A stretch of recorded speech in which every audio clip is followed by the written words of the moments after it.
अस्सलाम वालेकुम एस्पायरेंट्स। मेरा नाम गुलाम हुसैन है और मैं पीएमएस ऑफिसर हूँ। आज का जो पहला और बुनियादी हमारा लेक्चर है वो इस चीज़ पे है कि पीएमएस का इम्तिहान क्या है। बुनियादी तौर पर ये इम्तिहान कौन कंडक्ट करवाता है, ये कौन सी नौकरी के लिए आपको एलिजिबल करता है, इसका क्राइटेरिया क्या है, इसके सब्जेक्ट्स क्या हैं, ऑप्शनल कंपलसरी सब्जेक्ट्स क्या हैं और इसकी तैयारी करने का तरीकाकार क्या है और पास करने के बाद के जो मराहल हैं वो क्या होते हैं। क्योंकि मैं पीएमएस अफसर हूँ, मुझे इस प्रोसेस से 2-3 मरतबा गुजरने का मौका मिला है, तो अब तो सारी चीज़ें याद हो गई हैं। पहले तो मैं ये बता दूँ कि पीएमएस का मतलब होता है प्रोविंशियल मैनेजमेंट सर्विस। पहले इसको पीसीएस कहा जाता था, पब्लिक सिविल सर्विस या पंजाब सिविल सर्विस इसको कहा जाता था, जो कि 2004 तक ये सिस्टम चलता रहा। पहले पीसीएस इसको कहा जाता था, बट 2004 में इसको इंक्लूड किया गया पीएमएस में। पीएमएस का जो एक रूल्स हैं पीएमएस 2004, उसके तहत पीसीएस जो था वो सेक्रेटेरिएट सर्विस और फील्ड सर्विस, जो एक्स्ट्रा असिस्टेंट कमिश्नर लगते थे या फिर उसके बाद असिस्टेंट कमिश्नर और फिर डिप्टी कमिश्नर लगते थे, उसमें तहसीलदार की भी कैटेगरी थी, वो सारे मर्ज हो गए। फिर सेक्रेटेरिएट में जो सेक्शन ऑफिस है, फिर डिप्टी सेक्रेटरी, वो भी सारे इसमें मर्ज हो गए पीएमएस में।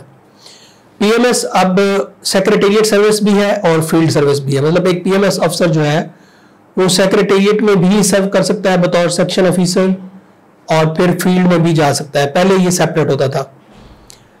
प्रोविंशियल मैनेजमेंट सर्विस, ये मैं पंजाब की बात कर रहा हूँ। केपीके में पीएमएस जो है उसमें उसका अलग क्राइटेरिया है। सिंध का जो पीएमएस है उसका अलग क्राइटेरिया है। बलूचिस्तान में अभी भी इसको पीसीएस कहा जाता है।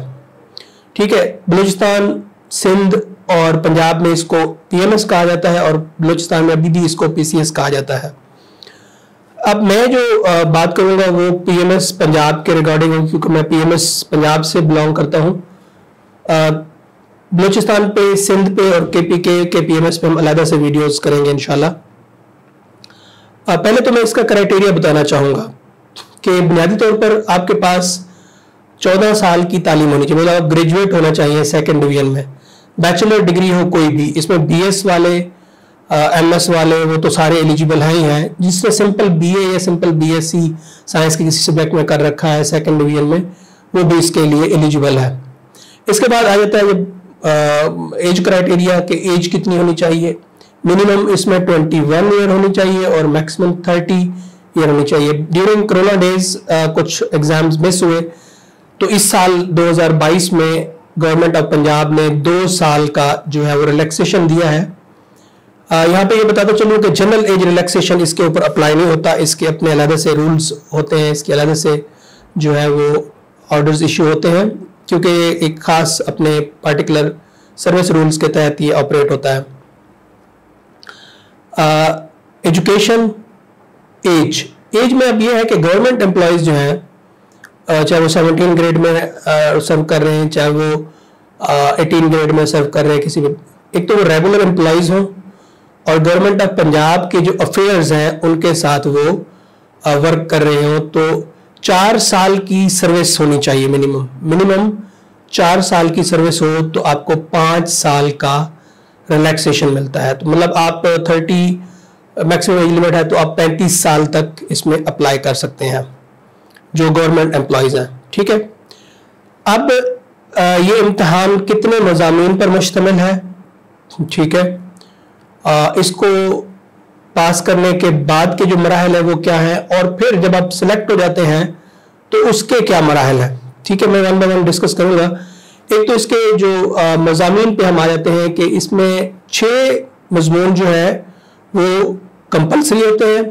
ठीक है, इसमें पहला इंग्लिश एसे होता है, 100 नंबर का आपने ये पेपर अटेम्प्ट करना होता है। उसके बाद इंग्लिश प्रेसी, कॉम्प्रिहेंशन और ट्रांसलेशन का पेपर होता है 100 नंबर का। उसके बाद आपका उर्दू का पेपर होता है। उर्दू में भी यही चीज़ें होती हैं, प्रेसी, कॉम्प्रिहेंशन और ट्रांसलेशन। ठीक है, इसमें ऐसे भी होता है उर्दू में छोटा सा 30 नंबर का। उसके बाद आपका इस्लामिक स्टडीज़ आ जाता है। इस्लामिक स्टडीज़ जो है इसमें ख़ास बात यह है कि 20 से 30 नंबर जो है इसमें वो MCQs के डालता है। अगर नॉन मुस्लिम कैंडिडेट्स हैं तो उनके लिए एथिक्स का सब्जेक्ट होता है, ठीक है। इसके अलावा पाकिस्तान अफेयर्स का पेपर होता है। पाकिस्तान अफेयर्स मतलब सब कॉन्टिनेंट में मुस्लिम रूल से लेकर करंट पाकिस्तान के जो मसाइल हैं उन तक इसको हम लेकर चलते हैं। पाकिस्तान अफेयर्स में भी आपको 10 से 20 नंबर के MCQs मिलते हैं, सब्जेक्टिव और ऑब्जेक्टिव इसमें मिक्स होता है। 10 से 20 नंबर के आपको फिल इन द ब्लैंक्स मिलते हैं,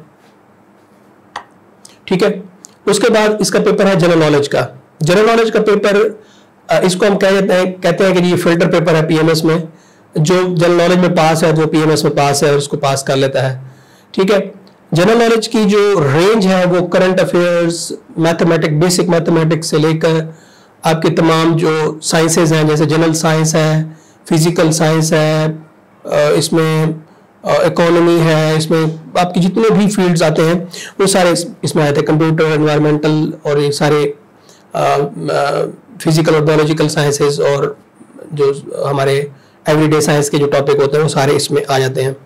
इसके अलावा ये 6 सब्जेक्ट हो गए और इसके अलावा 6 सब्जेक्ट जो है वो आपने कंपलसरी चूज करते हैं 200 मार्क्स के, ठीक है।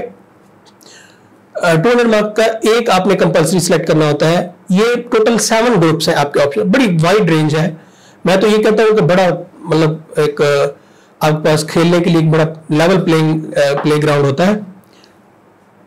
7 इसमें आपके पास ग्रुप्स हैं और हर ग्रुप में 200 नंबर के 4 मजमून होते हैं, ठीक है। तो ऑलमोस्ट 28, 7 को अगर 4 से मल्टीप्लाई करें तो 28 सब्जेक्ट्स की रेंज है आपके पास, ठीक है। उन 28 सब्जेक्ट्स में MCQs नहीं होता। यहां पे मैं क्लैरिफाई कर दूं, CSS के जो आपके ऑप्शनल्स होते हैं उसमें 20 मार्क्स का MCQs पोर्शन होता है, लेकिन PMS में 8 सवाल आते हैं, 5 करने होते हैं, तो 20 नंबर का एक सवाल होता है। इसमें MCQs नहीं होते, ठीक है। यहाँ पे आपको पीछे स्क्रीन पे नजर आ रहे होंगे वो जो रेंज है सब्जेक्ट्स की, उसमें ग्रुप A से लेकर ग्रुप जो है वो हमारा लास्ट इसमें ग्रुप G, ठीक है। ग्रुप A से लेकर ग्रुप G जो है 7 ग्रुप्स हैं। इसमें पहला ग्रुप जो है वो कॉमर्स, स्टैट्स, अकाउंटिंग वो सारे उसमें आ जाते हैं। उसके बाद दूसरे में हमारे पास फिजिकल साइंसेज हैं, फिर बायोलॉजिकल साइंसेज हैं, फिर इसी तरह लॉ, हिस्ट्री और पॉलिटिकल साइंस है, ठीक है। उसके बाद आपके पास जो लास्ट ग्रुप है वो लैंग्वेजेस का है। उसमें एजुकेशन का सब्जेक्ट भी होता है 200 मार्क्स का, और languages English language, Urdu language, Persian और पंजाबी इसमें इंक्लूडेड होते हैं। अब पासिंग क्राइटेरिया क्या है? आपने एग्रीगेट 50% लेना है, हर सब्जेक्ट में 40% लेने हैं। मतलब ऑप्शनल्स में और कंपलसरी में ईच सब्जेक्ट में 40-40 नंबर होने चाहिए आपके। और जब आपको उसको कैलकुलेट करें, क्योंकि ये 1200 नंबरों का पेपर है, तो 600 नंबर आपके टोटल होने चाहिए, तो आप पास तस्वर होते हैं, ठीक है। एग्रीगेट जो है वो 50% होना चाहिए, मतलब आपके 600 नंबर होने चाहिए। उसके बाद आपका जब आप इसको एग्जाम को पास कर लेते हैं तो उसके बाद आपके पास एक साइकोलॉजिकल एग्जाम होता है। बहुत सारे बच्चे ये सवाल करते हैं कि क्या साइकोलॉजिकल के जो है वो नंबर होते हैं। साइकोलॉजिकल के कोई नंबर नहीं होते, वो आपकी एक कैपेबिलिटी, एप्टीट्यूड और कंपैटिबिलिटी टुवर्ड्स सर्विस, और सर्विस में जो प्रेशर होता है वो उसको डील करने के लिए आपके पास एबिलिटी है कि नहीं है, वो इसको जज कर रहे होते हैं जो पैनल होता है। इसमें मतलब आपकी ज़ाहिर है सूटेबिलिटी ऑफ द कैंडिडेचर वो आपकी रिफ्लेक्ट हो रही थी, फिर इंटरव्यू में भी आपको बेनिफिट कर रही होती है। मतलब 2 दिन आपका साइकोलॉजिकल होता है, उसमें आपके कुछ कमांड टास्क होते हैं, ग्रुप डिस्कशंस होती हैं, उसमें इंडिविजुअल साइकोलॉजिकल इंटरव्यूज होते हैं, शॉर्ट इंटरव्यूज जिसको कहा जाता है। उसके बाद फिर आपका मेन इंटरव्यू होता है। मेन इंटरव्यू जो है वो 200 मार्क्स का होता है, मतलब उसमें पासिंग मार्क्स होते हैं 50% होते हैं। 200 मार्क्स में अगर 1 आपके नंबर आ गए तो आप पास तस्वर होते हैं, और मैक्सिमम जितने नंबर आप ले लें वो इंटरव्यू पे बेस करता है।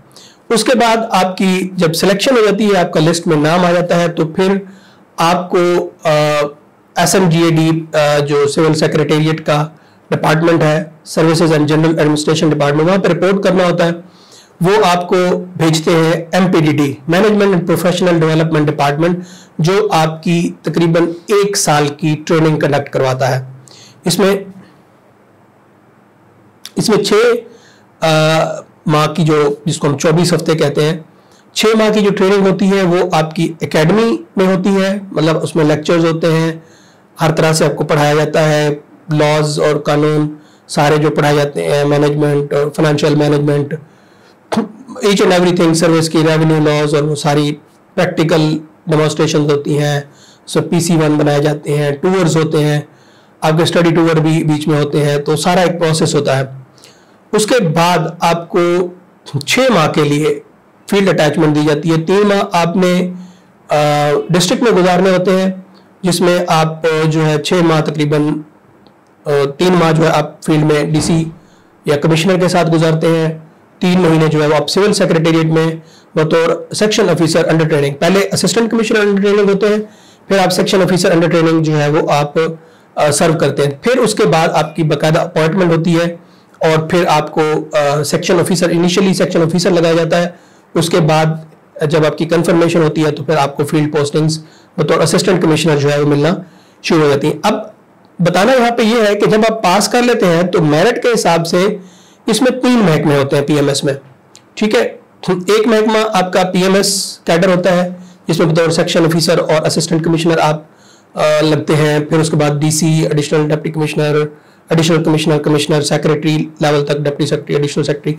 इन लेवल्स तक आप जाते हैं, ठीक है। जो कि दूसरे नंबर पे ग्रुप है वो है एक्साइज एंड टैक्सेशन डिपार्टमेंट। इसमें आप 17 ग्रेड में ETO इंडक्ट होते हैं, एक्साइज एंड टैक्सेशन ऑफिसर। ये आपकी डिस्ट्रिक्ट लेवल की पोस्ट होती है, या आप किसी जोन में बतौर ETO लगते हैं। इसमें एक्साइज एंड नारकोटिक्स डिपार्टमेंट, जो पुलिस, नारकोटिक्स पुलिस और एक्साइज पुलिस कहा जाता है जिसको, उसमें बतौर आप ETO लगते हैं। ये यूनिफॉर्म जॉब भी होती है, मतलब यूनिफॉर्म भी है अगर आप पहनना चाहें तो। उसके बाद इसमें आप डिप्टी डायरेक्टर लगते हैं, फिर डायरेक्टर, और फिर एडिशनल डायरेक्टर जनरल, और फिर डायरेक्टर जनरल के ओहदे पे जाते हैं, जो अर्ली एज में आते हैं, फिर लास्ट में 20 ग्रेड तक जाते हैं। इसके अलावा जो लास्ट है वो लोकल फंड एंड ऑडिट है।